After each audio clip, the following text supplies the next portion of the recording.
All right, behind me we have a Lamborghini Aventador SV, and why is that pertinent right now? Well, because an SVJ, which is a different variant of this car, was just stolen.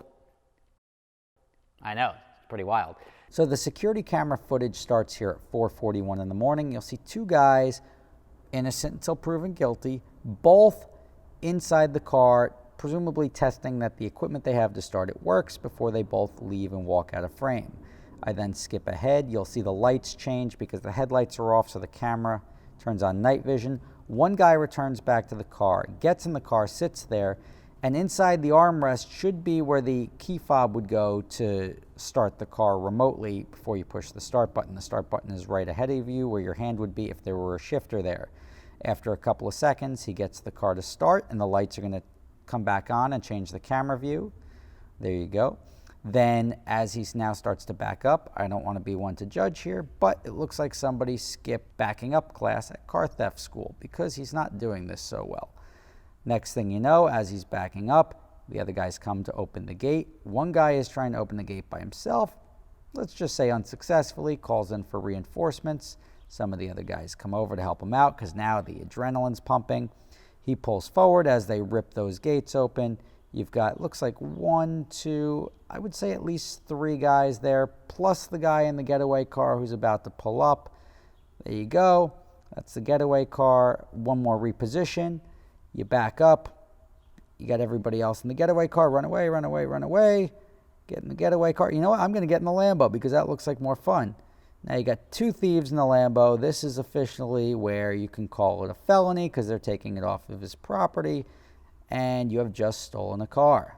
Let's take a look one more time. This is the backing up. Yep, got to reposition while you guys rip that gate open for me. Pull up a little bit. Back up, back up, back up. Nope, still don't have it. Forward one more time. Back up, and we out. Now, I don't understand certain things. I don't understand why somebody would steal what would only be considered a limited edition Lamborghini. When you steal a car like this, it's very pronounced. The SVJ's got the wing on the back. It's very unique looking. That car is going to be on the radar. That car is hard to mix in the general population, like a Range Rover or a Corvette or something that's more generic that isn't raising any flags. You'll remember the F50 that was stolen back in the early 2000s. They always pop back up. I mean, the F50 was a very limited edition car. You don't steal XJ220s or F50s or Enzos because there's only so many of them, and they're bound to pop up on the radar. There's bound to be some kid with a camera or some VinWiki something or something that's going to bring that car to the surface, and you're going to be like, oh wait, that car's stolen. Whether it's on the continent of Africa or some other third world country in South America, it doesn't matter. That car is going to pop up and everyone's going to know exactly who it is. And then, especially with these cars, and I guess if you're stealing cars or buying stolen cars, you can figure out a way to service them, and you can afford to service them without going through the dealer network. But it is very apparent. I mean, the guy who buys a stolen SVJ has to be a guy that you're not going to screw with, even if you know he's driving a stolen SVJ. I'm curious as to where that car is going to ultimately end up. If you guys see it or see a yellow SVJ pop up on the radar anytime soon, blow it up, send it over to the cops. There's only a certain number of them out there. I think there's about 800 coupes, 800 convertibles, but in the yellow color with the B on the back. I mean, maybe they can wrap it, I don't know. But just keep your eyes peeled, especially in the next 24 to 48 hours. If you see some weird postings or you drive by a shop and you glance in, you see some guys with sawzalls going at a Lambo, you know what's up, you know where it came from. Now, is it the end of the world? No, guy's got insurance, the insurance will cover it, not the end of the world. But it does suck. And it's a very brazen robbery. It is one of those things that the SVs and I don't know if you've ever gotten a key made for a car, but the exotic cars especially, it's virtually impossible to get a key made. The process that they put you through, and with the rental fleet, I've had keys that had to be made when somebody breaks a key off in the ignition or they lose the keys. Now we're stuck with a brick of a car because if we don't have both keys or something like that, now we have zero keys. We have to get new keys made from the manufacturer because every time you sell a car, everybody wants both keys, not just one. So now you sell a car, and to make those keys through the factory, you have to send proof of ownership. If you don't own the car in cash, you need to go to the bank. The bank has to authorize the reproduction of the keys. They got to be sent over from the factory. It's at least a month. So, and I don't think you've got this gone in 60 seconds thing where it's like, oh, Jimmy knows some guy at the dealership just spitting out keys and we can just go lift these cars.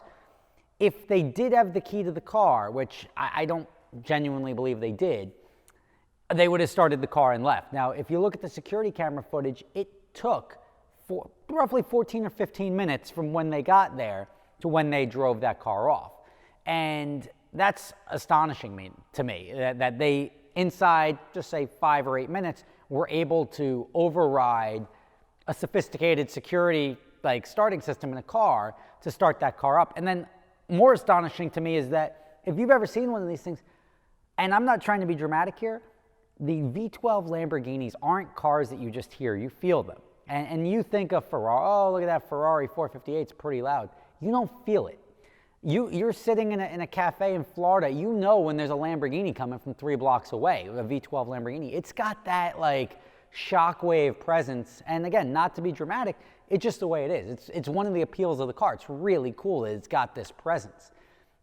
But ultimately, I just can't imagine that they were able to bypass that inside of 8 minutes, and that it didn't wake up the owner, who was literally on the other side of a wall 15 feet away. And now there was 5 guys that were there to steal it. They ripped down his fence. And I was like, oh, well, when I saw the video of the fence, I'm like, did they just back through the fence and damage the car? It's a stolen car. You know, if you can afford to buy a stolen SVJ, you could probably afford a new rear bumper for it. But no, the guys literally ripped his fence down. And this isn't like went to Home Depot and bought it fence. This is a nice security fence that he has boxing in his driveway. So it's pretty wild. I did hear rumblings from Cosmo that somebody else had 2 luxury cars stolen in the same way, that they started them up and drove them off and they still had both of their keys as well. So it's probably a little bit more commonplace.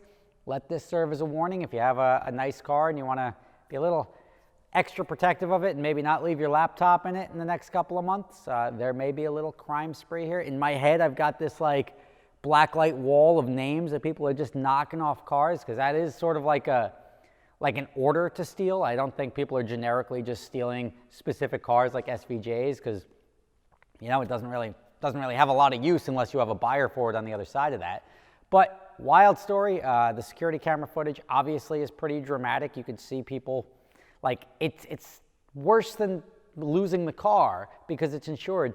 It's the violation of your personal space that they've actually come onto your property and you're 10 feet away while people are ransacking your driveway and stealing your car. That sucks.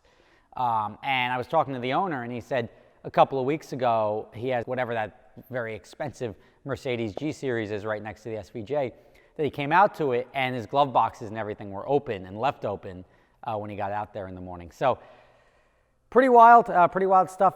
Give your car an extra tight hug tonight if you're really worried about losing it. Do I think you really have to worry about losing your car? No, there's a lot of people with high-end cars around here, but it is just something to keep on your radar. It's good to have security cameras. Obviously, this is proving that it's virtually impossible. I mean, he's done everything he can to try to safeguard and protect his cars from getting stolen from his property, but ultimately, you're not really in control of that one. So just something to keep an eye out for. If you see the car or anything having to do with you heard of the car, call the local cops. Obviously, if there's people doing this that are sophisticated enough and motivated enough to do this and break down the guy's fence, I probably wouldn't go like, hey, you over there. Don't do that. Just call the cops and then throw up the flag, shoot up a flare in the air, whatever you got to do, and maybe there could be a happy ending. Regardless, like the F50, I'm sure this car is going to turn up at some point in time somewhere, unless they're just chopping it up for parts. But again, that doesn't really make a lot of sense to sell a car like that in pieces. Again, just a weird story. So keep your eyes out, keep your eyes peeled, and let me know. See you tomorrow. For those of you not familiar with my other company, I started a company called Adventure Drives, which combines driving and bucket list travel. It's a lot of fun. If you're interested, prices can be done per person. Don't worry if you don't have somebody to go with you, we can match you up with somebody. You can check the link in the description for adventuredrives.com and sign up today.